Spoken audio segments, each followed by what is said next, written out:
भोले वेदांती जी महाराज की जय।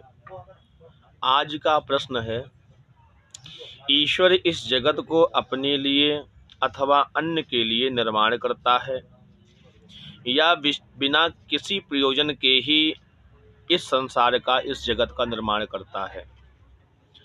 तो इसका उत्तर यह है कि श्रुति कहती है ईश्वर सदा आप्तकाम है, उसे किसी भी कार्य की, वायु की कामना नहीं है। आप्त कामस्या कहा स्पृहा, गीता के अनुसार भी भगवान कहते हैं, नामाम कर्माणि लिप्यन्ति नामे कर्म फले स्पृहा। ही अर्जुन, इस संसार की उत्पत्ति, स्थिति एवं प्रलयादि कर्म कभी भी मेरे को लिप्यायमान नहीं होते हैं। उन कर्मों के फल की इच्छा से ही मैं बिल्कुल रहित हूँ।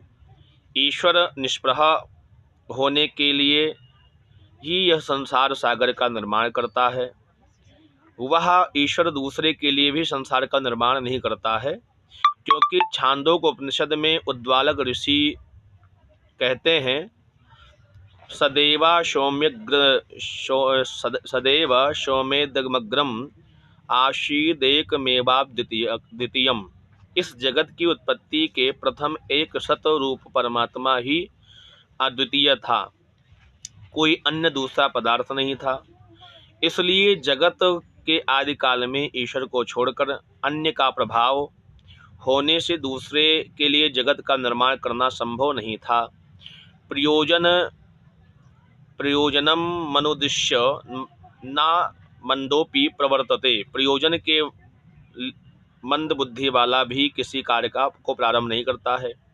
इस लौकिक न्याय से जगत का निर्माण बिना प्रयोजन से कैसे संभव है? सर्वज्ञ ईश्वर बिना प्रयोजन के इस जगत का निर्माण कैसे प्रवृत्त किया है? इसका समाधान शारीरिक सूत्र व्यास जी कहते हैं, लोकवत्तु लीला कैवल्यम। संसार की उत्पत्ति प्रलय करना ईश्वर की लीला है। जैसे लोक में राजा पूर्ण काम होने पर भी केवल लीलावश शिकार खेलता है। छोटे छोटे बच्चे लीला के लिए छोटे छोटे मकान बनाते, फिर उससे बिगाड़ करके नष्ट कर देते हैं। उसी प्रकार से ईश्वर भी केवल लीला के लिए ही संसार का निर्माण करता है। बोले भक्त वत्सल भगवान की जय। तो इस प्रश्न का उत्तर हमने आपको प्रदान किया है। वेदांती जी महाराज जी का, जो धर्म सम्राट स्वामी कृपात्री जी के शिष्य थे, उनके विचार आप लोगों के मध्य में मैंने रखा है। अगर यह प्रयास मेरा अच्छा लगे तो और लोगों के पास में यह पहुंचाएं, लोगों को जागरूक करें। भक्त वत्सल भगवान की जय। धर्म सम्राट स्वामी कृपात्री जी